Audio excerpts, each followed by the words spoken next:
I guess it did. Okay, so always remembering that you can, if you have a particular thing you like to say before you practice, feel most free or share what I do. Okay. With a wish for all beings to be free, free of the constriction and contraction of thought patterns and belief systems, free of the automatic reactivity of learned emotional patterns, and free of distorted perception. I will always go for refuge to alive, vibrant, radiant, spacious awareness until awareness is ongoing, like the flow of a river.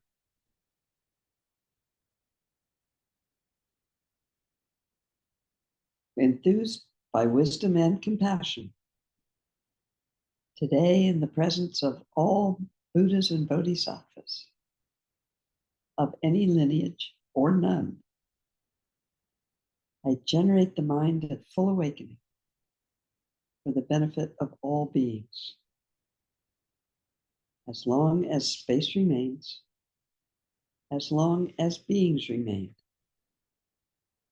may I manifest in such a way to ease and dispel the miseries in the universe.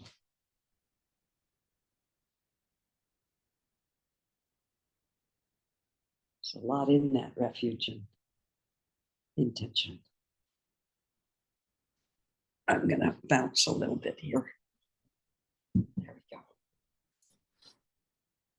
If somehow I'm at the creek house, if you've been hanging out with me, that view of the trees out the window means that's where I am.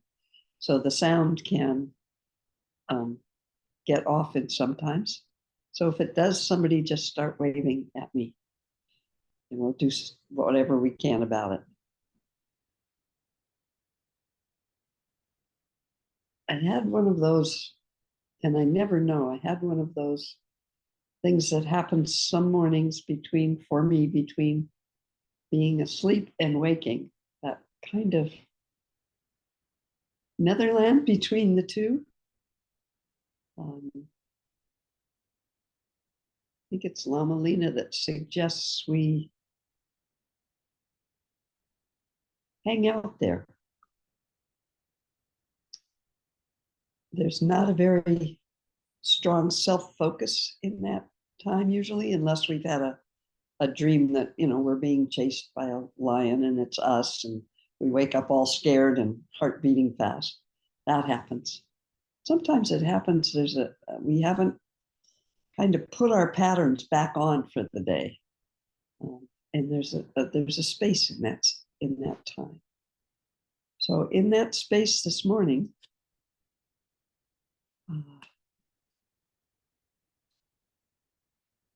arose a kind of a heart connection. And the only way I know how to bring this up, and I hope you're all right with my sharing this. I guess you're kind of stuck, even if you're not. But you can mute me. There's a story that I heard from Lama Lena. I don't think it's I think it's a story that's all out everywhere. And it's about a pool of some kind of substance, a small lake, you might say, or a pond. And it talks about the 6 realms, so that when a being from the hell realm approaches this pond, all they see is fire, or perhaps, if from the words of my perfect teacher, precious teacher, whatever that is, bitter, bitter cold, so cold that it's just solid ice and miserable. And so they don't approach it, can't approach it. And along comes a being from hungry ghost realm. And they view something as just really yucky, full of pus and goop, and just really distasteful, really yucky. And so they don't approach it. Being of the animal realm sees it, and sees it as, probably not with the word, sees it as something they want. And yet they have a habit of knowing that other animal realm beings will want it too, many of them much stronger and willing to eat them.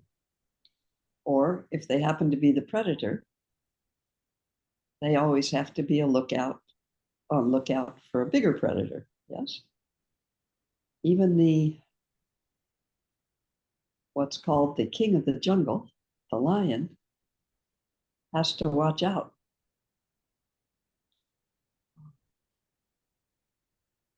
Even something as fast as a cheetah. I was fortunate enough to have a trip to the African plains, life-changing. If you ever get a chance, I highly recommend it. Even a cheetah with its speed exhausts so much energy chasing its prey that it can't eat right away, and the hyenas come in and take it over.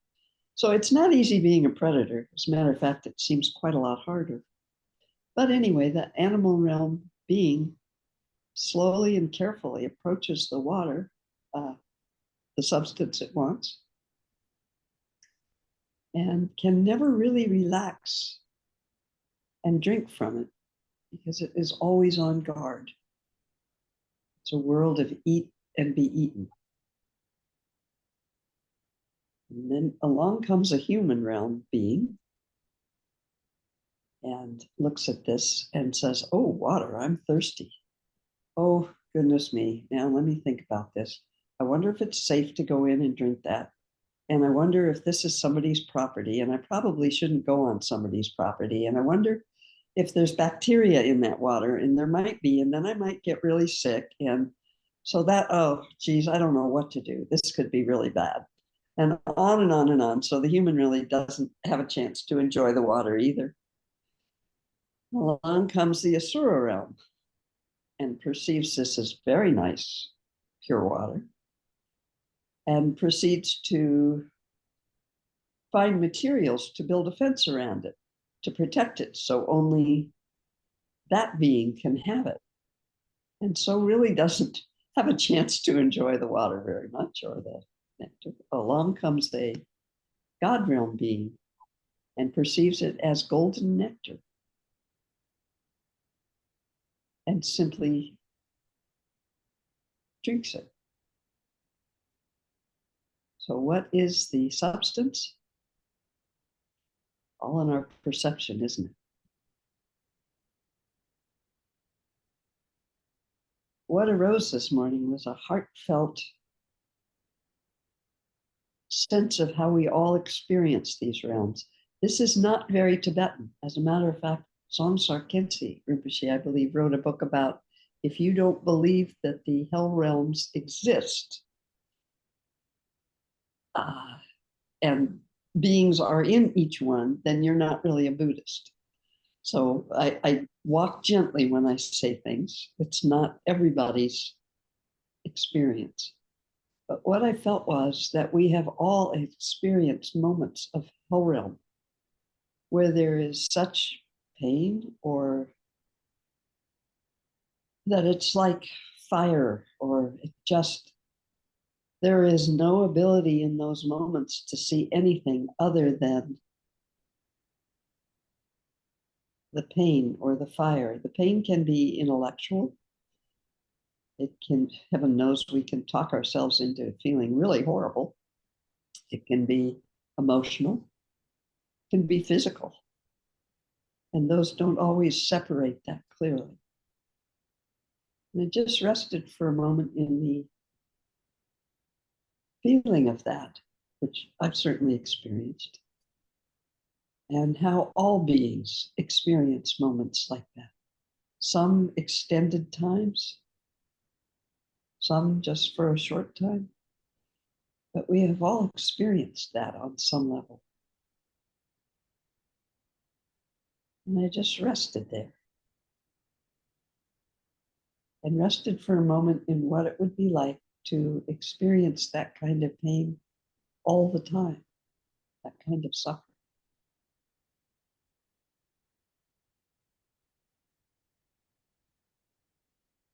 Regardless of the descriptions of hell realms,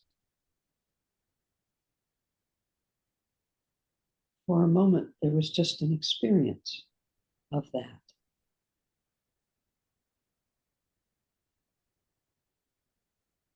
And then Hungry Ghost Realm, one I think I'm personally a little more familiar with. That feeling of, well, the description of Hungry Ghost Realm that I like the best is in the Hungry Ghost Realm, there are beings sitting around a massive table that's full of the most wonderful food and drink.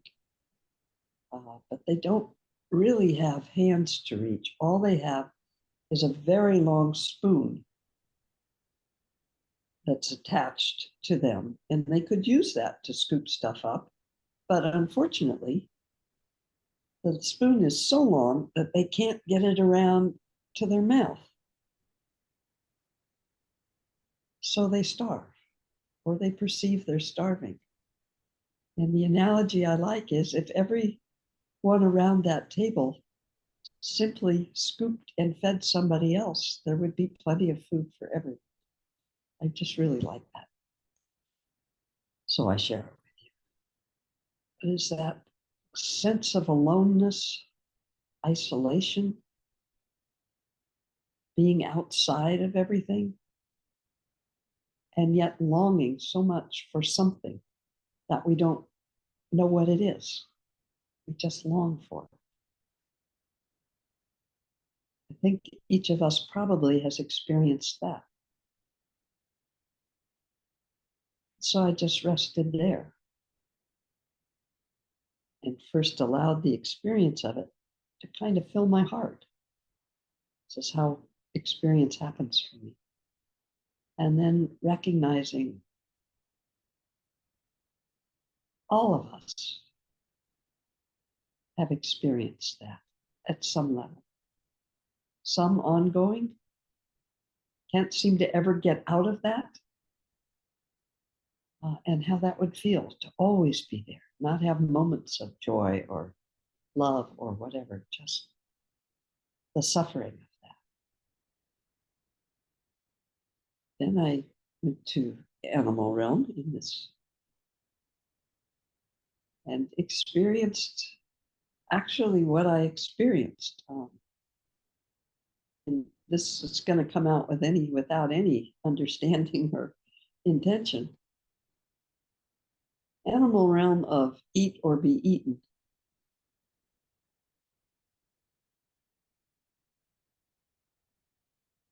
What I perceived was the loneliness of the predator for the most part. Except hyenas, they hunt in a pack. And wolves, there are others. So this is not perfect analogy. But pardon the expression, happiest, surprisingly, in these massive herds of prey, who, for instance, the zebras stand side to side, they have a partner, so that they can see in each direction. So they are aware, clearly. And then in an instant, a predator can come and take one of them. And in that moment, there is, I'm sure, fear and terror that lasts a very short time. And unlike human realm, there isn't an ongoing sense of, I am afraid. Oh, I wonder if that's going to happen again. And so there's a certain, I'm not saying it's pleasant, but there's a certain freedom in that very large community. And there isn't the suffering of the constant worrying, will this happen again? That was my experience when I was there. So animal realm starts to have a little more freedom to experience different things. You've seen animals play, dolphins jumping in the ocean. Not sure dolphins are actually animal realm, but and then so I just rested there. What would it be, not with the words, but kind of the experience of not holding the fear of a past experience so tightly that we live in that fear half the time or more than that. A fear that can be there in the moment, rightfully so, right? But then there isn't a mechanism or it's not part of the animal realm to hold on to that and live one's life as though that's going to happen again. Which brings us to human realm, where we all tend to do that, don't we? We chase after what we want. Probably most of what we want is based on experience. We liked it before, we'll like it again. We had a little taste of it. I want that. And then we've all had traumas, things that weren't so pleasant, and they shape how we are in the world, don't they?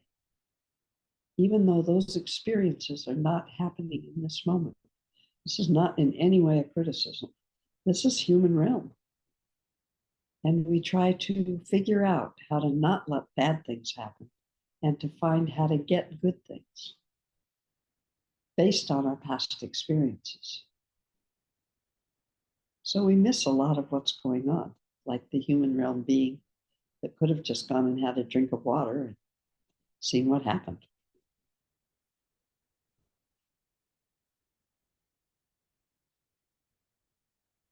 Asura realm, Lama Lena compares it to corporate lawyers. Might be a little harsh, I don't know. I don't know all corporate lawyers. But that dog eat dog, climb to the top of the heap mentality, and then protect what you have and be afraid that you're going to lose it. Haven't we all been there? Maybe not in a corporate lawyer sense, maybe in a sense of maybe a teacher recognized us and talked to us, and we thought, "Ooh, well, aren't we hot stuff? They must see what a great Buddhist I am." Or there's so many different ways. In school, we got an A on a test or an exam and felt really good. Oh, well, I'm pretty good. Look at me, I'm at the top of the class. And then invariably something happens and we don't stay at the top of the class. Invariably something happens that changes our circumstances. Life, impermanence, right? And I just felt for that. Yes, I have spent time grasping and even had that, not even, it's just honest, had that feeling of, I have that and I don't really want to share it. I have that and it feels good. I want to keep it. Not a very rewarding long-term experience. Doesn't lead to happiness. I'm just noticing the parallels, of course, to the mandala of emotions. For those of you who know what I'm talking about. And then the God realm, where everything is perfect. There's no need to be competitive with anybody else because you have everything. You have whatever you want, whenever you want it. Life is unbelievably wonderful. You probably don't notice very much, or you go, that's their life, those beings that are suffering. Because, oh well, I have everything I want. This is so wonderful. Maybe I'll throw them a crumb. Maybe I won't. Doesn't matter. I'm so happy. And maybe that's the hardest fall of all. It can last a very long time. We've tasted moments of it, haven't we? Most of us, just for a moment, if nothing else. But when we fall from that, I think of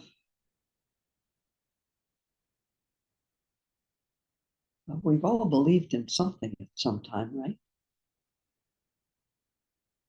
I think of someone in a particular church that believes in a force of good watching over them. And that because of that, they have great faith that nothing bad will happen to them. The nothing bad is always described by us as what we consider bad. One of the hardest things I've seen in my life is people who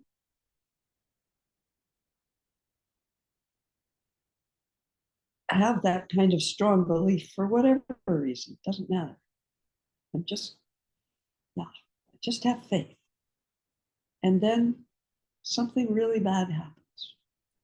The older we are when something bad happens, the more the suffering seems to be, because we did not believe that could happen.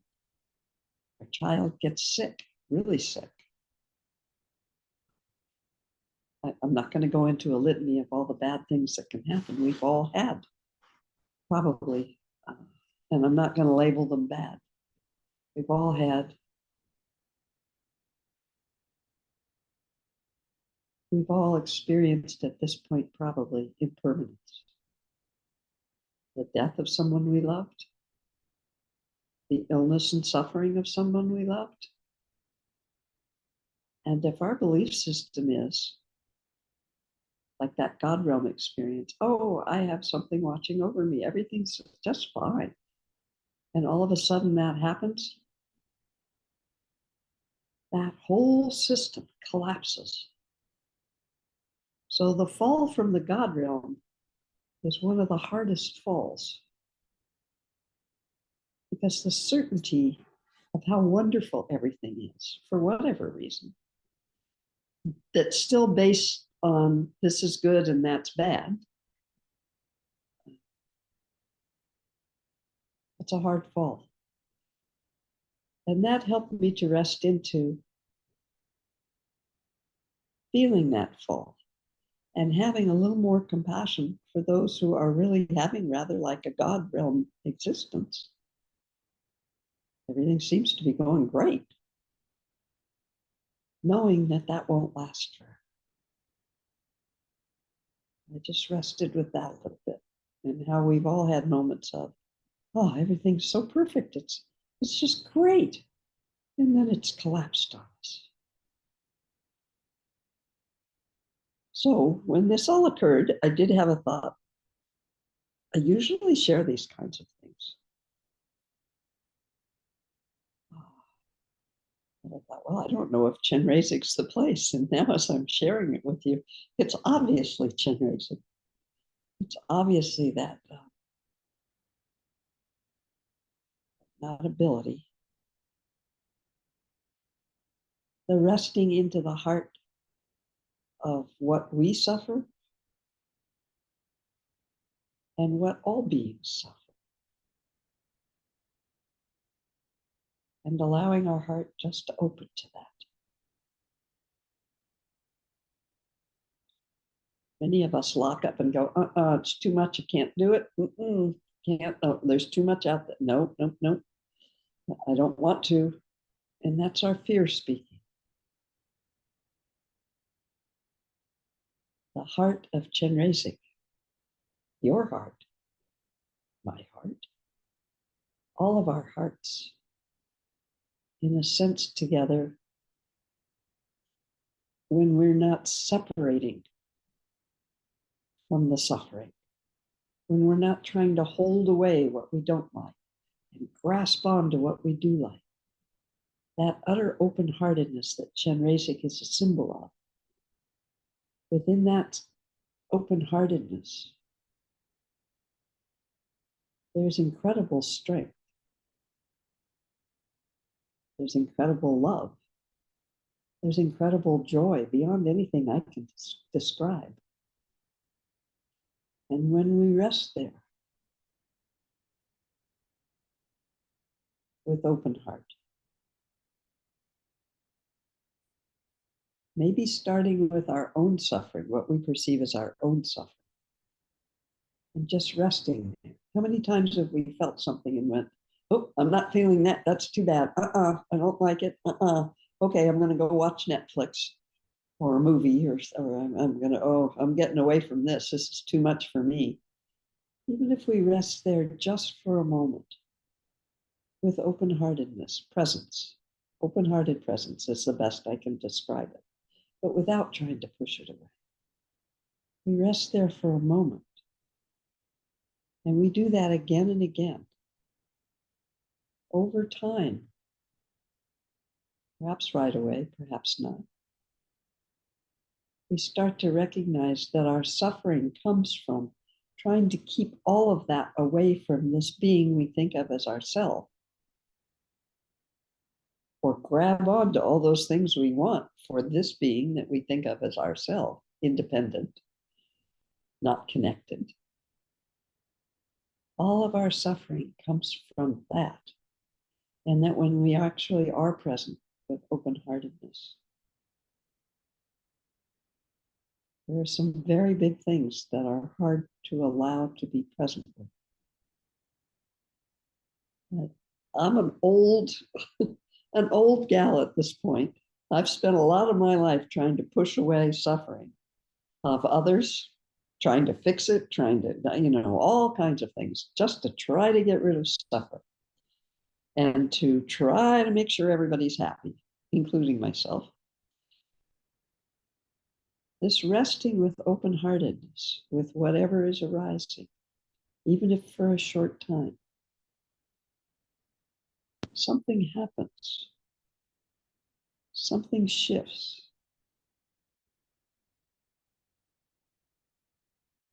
It is our perception of ourself that says we can't handle suffering. It isn't really the suffering that we perceive outside of ourselves, it's that we can't handle it. Once we start to rest into just loving presence with whatever we're feeling, whatever's arising, whether it be terror, fear, love, everything arises. And the good news and the bad news is, once we're present with it, it does not have a hold on us. It simply is in that moment what it is. And then the good news, bad news.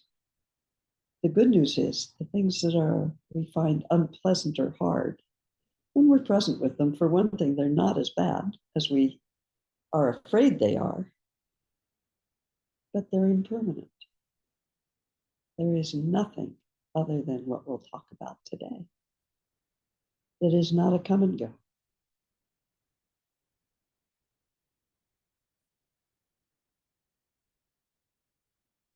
The bad news is, even when we have those moments of thinking, I got it.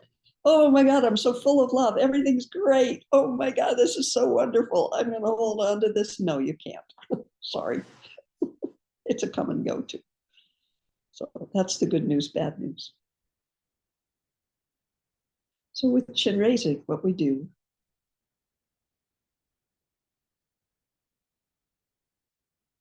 is we remember or imagine time when we felt that unconditional love. I hate to label what I'm trying to point at. It's a sensation of, for me, when I experience it, just feels like a warm wave. Just, it's a wonderful feeling, sensation. And then we go about attaching things to it. Let's say you feel love for your child. or love for your parent in a moment. None of us ever feel that every single moment. I mean, we know it's always there, but that warm, that absolute warmth of openness that can occur between parent, not even between, a bad word, sorry, that can arise sometimes. And then we either enjoy that and go, oh, yes, that's so great. I love my parent. I love my child. Or we go, oh, no, I don't. My child's being in utter pain, or my parent is being, I don't like them at all. They're actually really a pain in the ass. And there goes that nice feeling. We've attached the sensation to something outside of ourselves. So I've been talking a lot lately about, we'll go through, some folks here are new. We'll go through to the part of this practice that is not a come and go, that's always present. A not self-focused awareness, simply open awareness. And if we practice this over time, when that sensation arises, before we attach it to anything else, before we talk about what it is, how much we like it, blah, da, da, da, da, how do we keep it, all the human things we do. Before any of that happens, if we can just rest in that open awareness without description, without any sense of self-grabbing something, ask you to check for yourself, is that sensation not utterly open, not attached to anything, not even an I and a that? The sensation is absolutely pure, open. Check it out for yourself. It takes a little time to get over the habit of describing everything to ourselves and just resting in the sensation. It is actually feels timeless.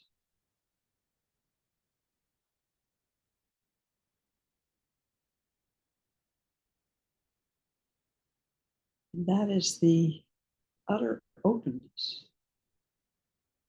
of what Chenrezig symbolizes.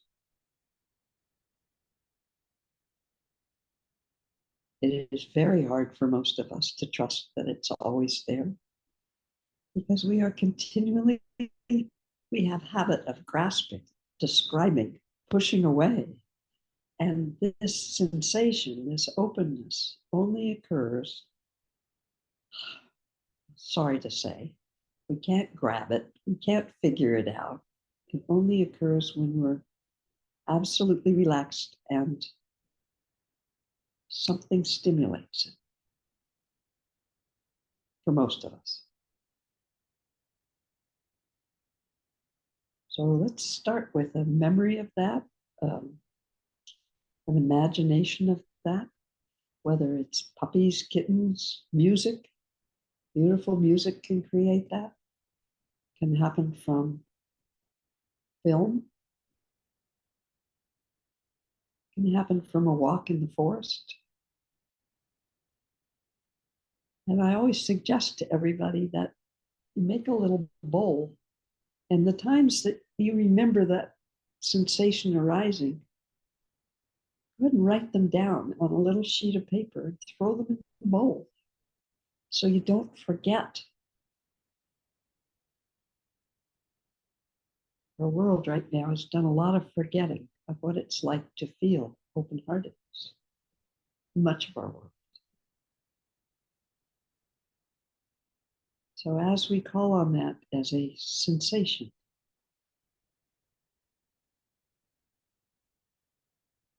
perhaps it will arise right here, right now. But even if it's not spontaneous. And we're remembering a time. We can allow that to fill us, fill our heart. And in this practice, what we do is visualize or sense with a feeling sense. We're going to use all the senses. And you could sense or visualize or even hear a lotus made of light. It's 1,000-petaled lotus.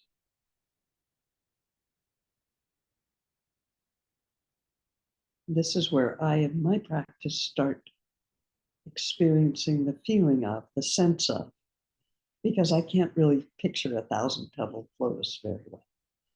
If you're an artist, perhaps that's easy for you, or a visual person. So however it arises, we allow this warmth, this open-heartedness to completely fill the lotus, fill our hearts. And as that occurs, our heart, our lotus is the symbol of the heart for this, can completely open and relax into its natural state.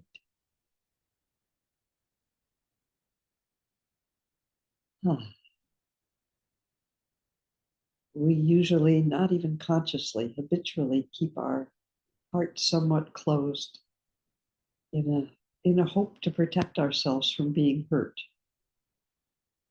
Now we're going to open to big heart, big openness, bigger than this self-focus of self-protection.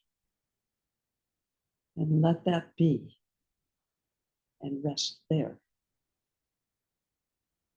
And on the inner 6 petals of this lotus are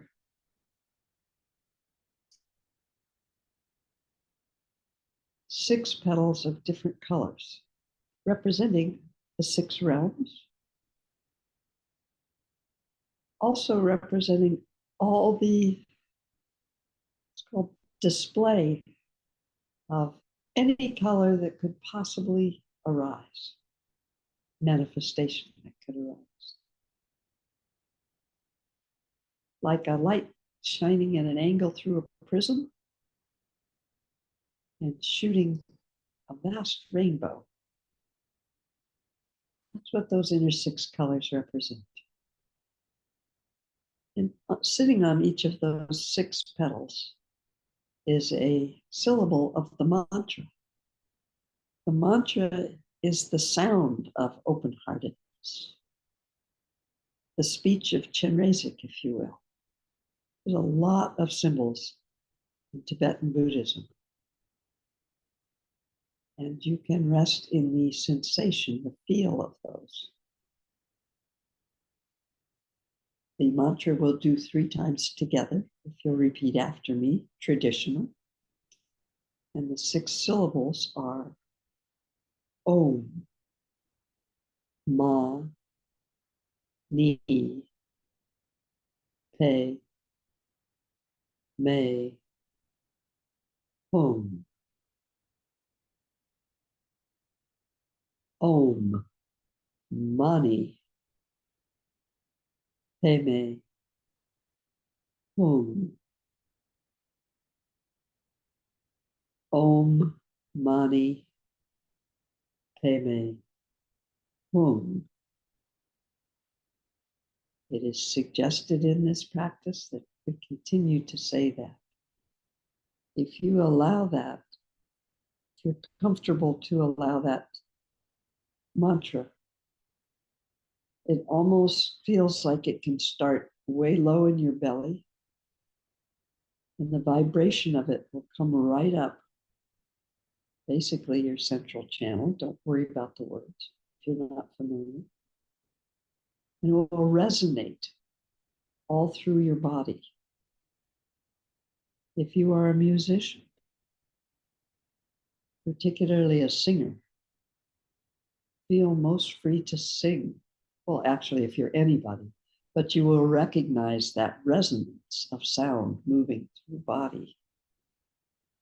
Om Mani Padme Hum. The Tibetan would grasp their mala at this point, and for every time they said the mantra, they would move a bead. The mala being another symbol, in this case, holding the energy of this open-heartedness. And so is something that can be gone back to over and over again when we need it. Om Mani Padme Hum. Om Mani Padme Hum. At any speed you want. And as we say this, the inner 6 petals start to turn. And as happens organically with light, as the 6 colors representing all color blend together in this turning, they become a soft, vibrant white light, not static, not focused like a spotlight, but alive, like light actually is. Vibrant, almost you could say sparkly. You may sense waves of light, not static, fixed light. And this radiant light expands into the entire lotus, filling every petal. And each petal extends into a ray of this vibrant light. And the rays of this light, 1,000 rays from our heart chakra, our lotus, shine out into the universe, touching 1,000 beings. As the rays touch each of the 1,000 beings, their hearts can relax and open into their natural state.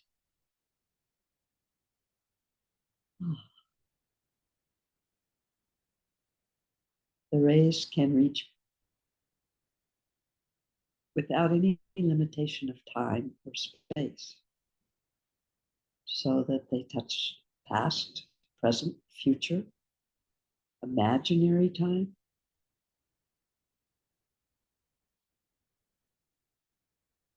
They can touch as far as your imagination reaches. They can touch to the edge of the universe, beyond, to the multiverse, beyond time and space. Whatever arises for you, let that be. And touch to the tiniest micro level, touch a cell, cells,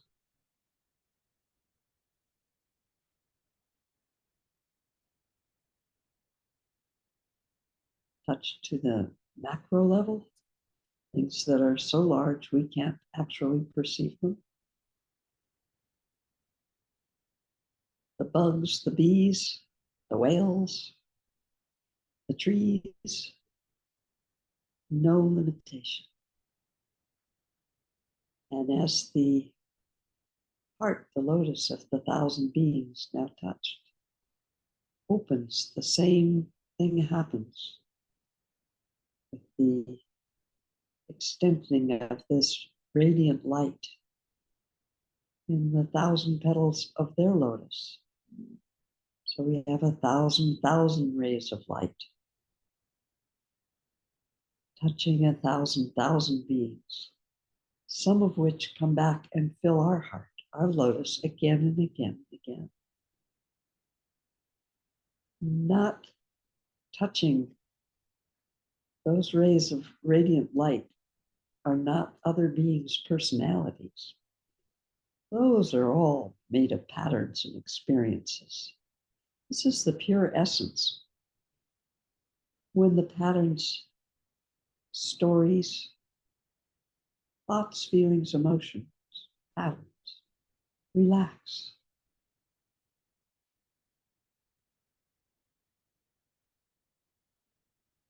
You can picture the essence of all beings, which is the essence of Bodhisattva, Chenrezig, open-heartedness.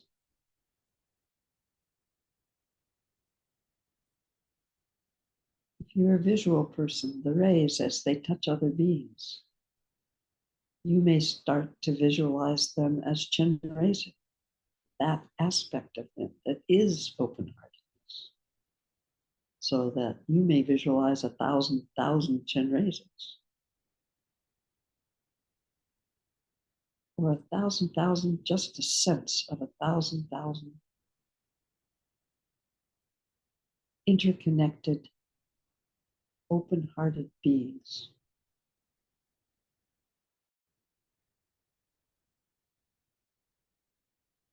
And we can rest there. That is refuge.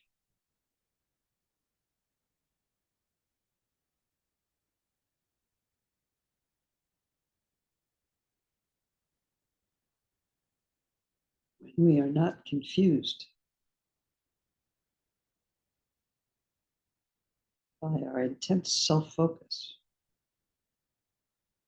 the need to protect, the need to figure out, the need to act on what we figure out. We simply rest. We can feel that interconnectedness. We may have a shift of a kind in our heart of compassion that includes ourselves, of how often we are not experiencing this open radiance, how confused we are, how tightly protected we become. All of us. We rest back again into the interconnected radiance. You might visualize it as like a web of light, all intersecting. Your essence. And where the web of those lights intersects, we might perceive as what we see most times as our individual selves. Little nodes of interconnected light, never isolated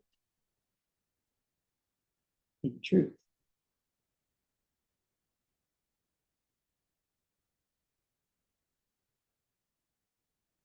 Never independently arising. Never arising as a permanent existence. Simply a part of that web. And when we can experience that for a little bit,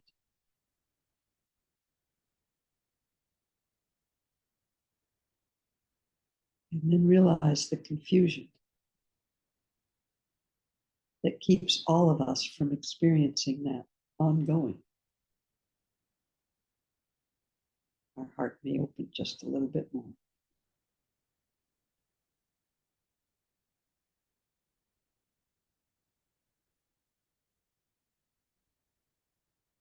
From this interconnected light, being, radiance, names won't touch it.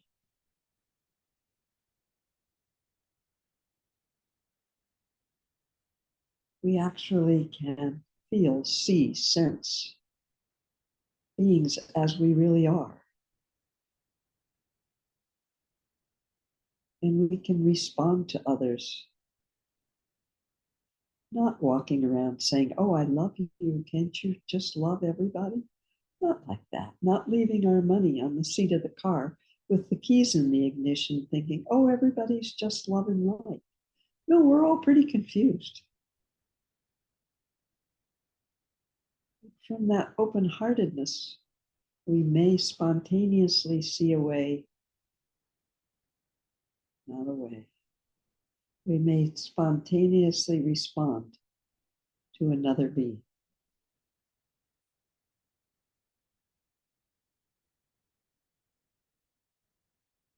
Not with our agenda of what we think they should be, but from absolute open-heartedness.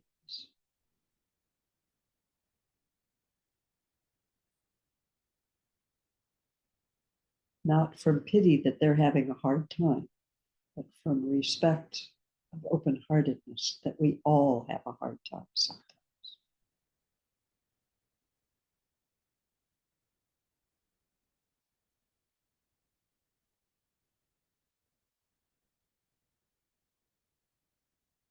And not from a need to fix them, because we can't stand that they're experiencing that. We can rest here again and again. Big heart, unlimited. We'll let it go as it naturally will now with the thousand rays of light, touching 1,000 beings until there are 1,000 rays of warm, luminous light, touching the hearts of 1,000 beings. And onward until there are an infinite number of rays of light, luminous radiance, touching an infinite number of beings, until there is no thing other than radiant,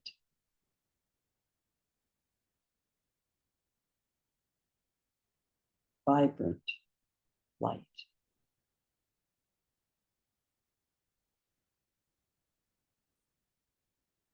And we rest there.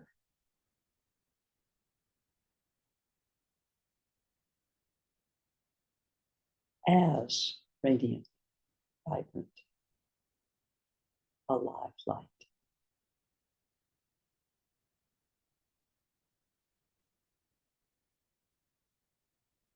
Refuge that's labeled Sambogakai. Doesn't matter.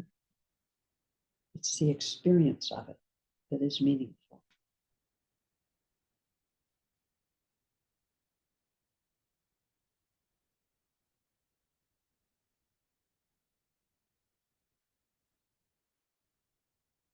This is the spark, the radiance, the sparkliness of life present in all beings. Awareness.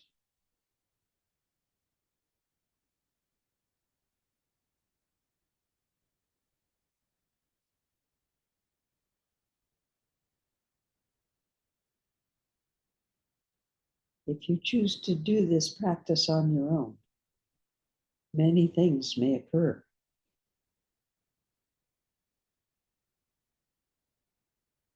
As the luminous radiant light, there is awareness, but not self-focused. So usually when we begin this practice, we fall into the habit of looking at the luminous radiant light. It is the very awareness that's looking. That is the radiant luminous light. You are that. And as you rest more and more in that open awareness, spaciousness, light,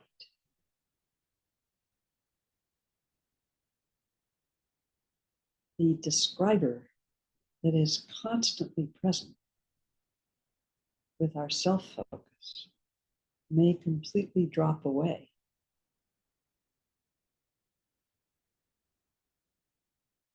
Sambhogakaya, luminous, mother luminosity, it's called. Just means like the mother ship. You are that also. It's not a come and go, always present.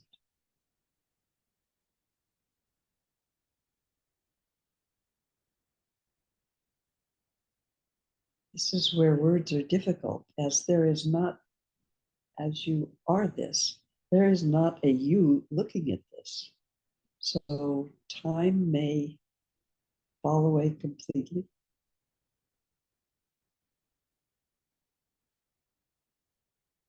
You may not be able to notice in the normal way we notice until you sort of put your own senses back together again and you start looking from your own eyes.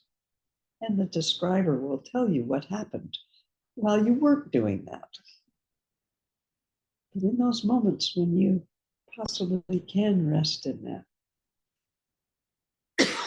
excuse me, openness, radiance, no words really. This is where omniscience can arise. Not because you are omniscience,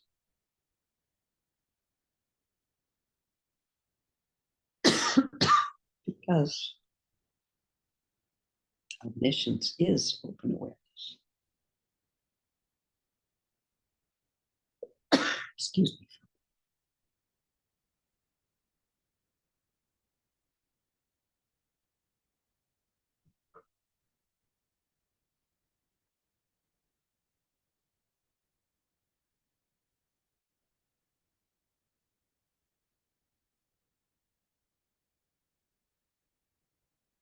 From this radiance that permeates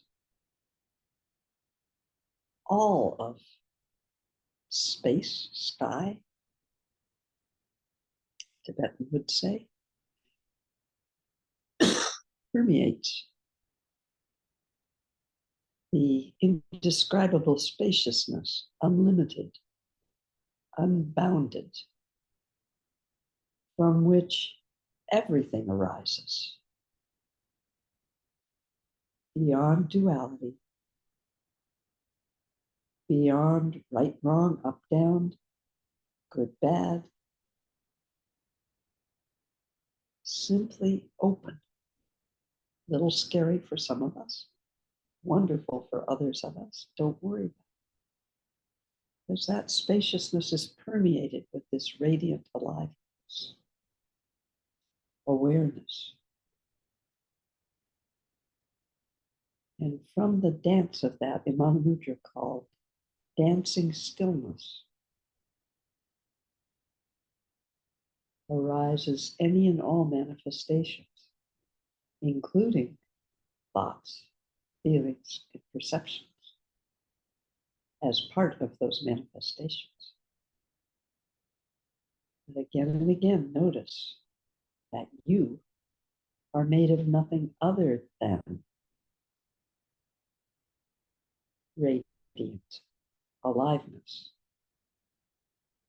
awareness, open awareness,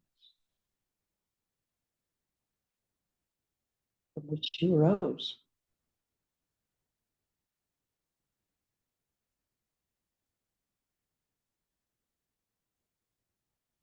Such refuge.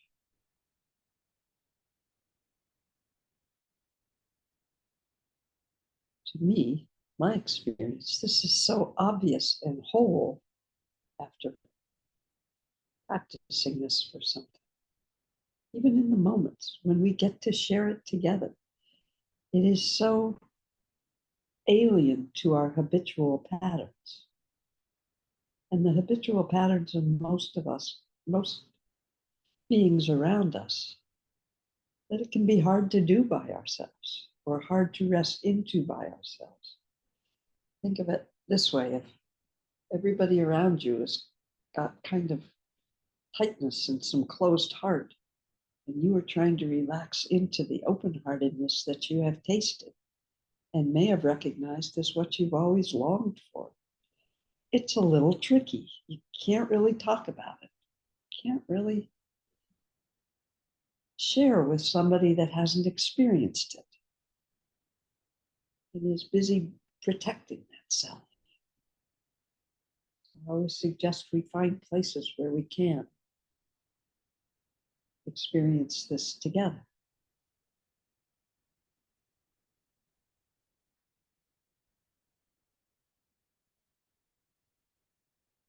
Until, and even then, the certainty and confidence of what we experience is so strong that instead of getting knocked away by encounters with beings like we are sometimes, that are tightly self-protected and held, instead of that, we actually see, our awareness sees from that open, spacious radiance. And we don't have to protect ourselves.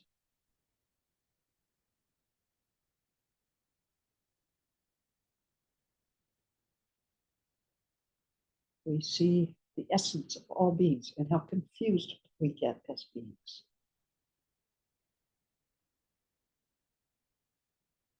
And we just feel open-heartedness.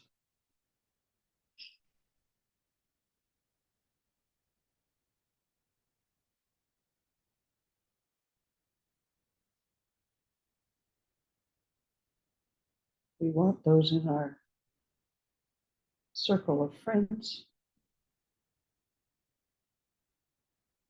our family maybe. We want everybody to understand. We want to share. We want to connect with them. That urge to connect is one of our basic instincts.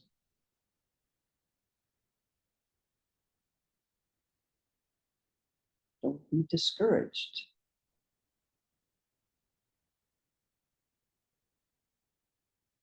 When the practice that we do comes to fruition,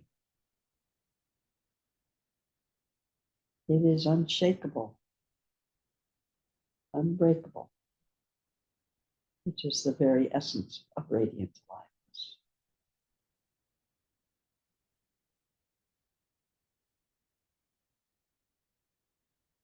I'm going to tell the story of Chenrezig today. I hope it's okay. And I think maybe enough words. So Chenrezig, who was considered the most open-hearted, was in form, human form, when the Buddha was alive, and was one of his students, or one of his, whatever you want to call those. And he was so open-hearted that he made a determination that he was going to raise all the beings that were in the hell realms out of the hell realms,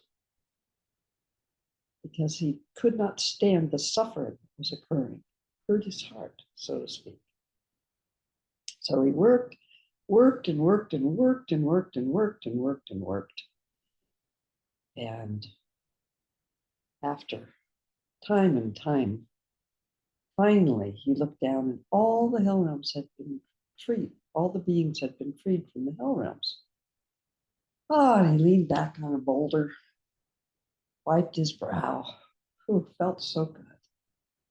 And then leaning back, he looked up, and like a blizzard of snow, here came beings falling back down into the hell realms. And he was overcome, brokenhearted, and threw himself on the rocks. And the story says, broke himself into 1,000 pieces. And don't worry if you don't know the names. Amitabha, one of the great symbols of Western direction open-heartedness, came along and saw him and kind of probably went, oh, good heavens, look what he's done. And put him back together again with 1,000 arms. But on each of his hands was an eye of wisdom, 1,000 arms, so he would be able to spontaneously respond to what was needed and reach out. And the eyes of wisdom to actually excuse me, see what was needed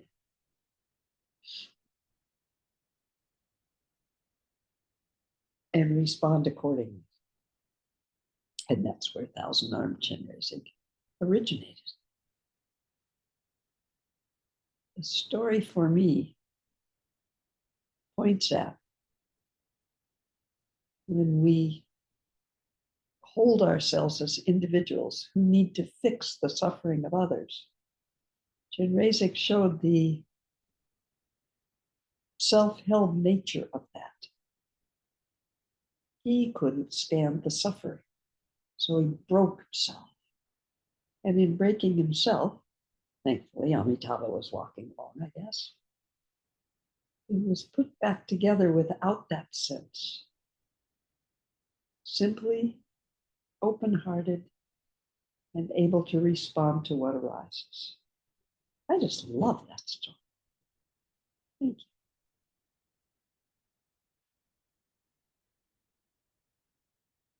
We are not going to fix, especially as individuals, samsara.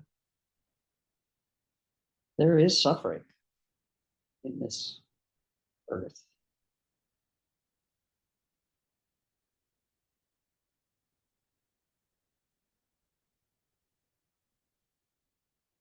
But we also can recognize what doesn't come and go, what does not die, what was never born, that you are and have never for one instant been separate from.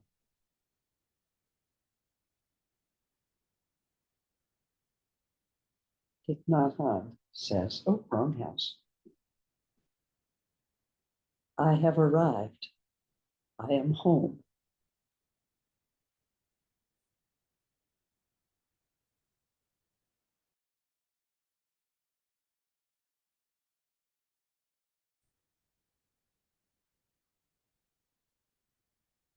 We can start to smile at all the thoughts that come up and say, well, this isn't going to work. I'm going to get hurt. This is really stupid. That will arise. But for moments, we have this glimpse, and part of us knows. There's a knowing. There's something here that we've always longed for. This is a path that I have experienced that not only points at that, what we've longed for, but invites us in as a part of that, not separate.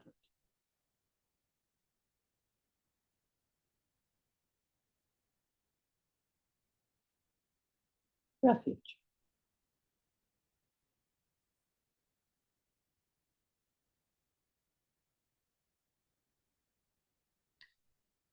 I'll stick around for a minute after we do the dedication. I've never been fond of the term dedication. All it means to me from the end of this practice is whatever glimpse of openness, open-heartedness, true refuge, that which doesn't come and go and is always present, we might have shared together today. Maybe we not grasp onto it, try to figure it out, try to do anything whatsoever with it, other than in moments when it arises, allow it to radiate as it will naturally out into the universe, touching all beings. May all beings have such opportunity. And may we continue to walk together. Thank you all. I'm always grateful for your presence, so we get to do this together.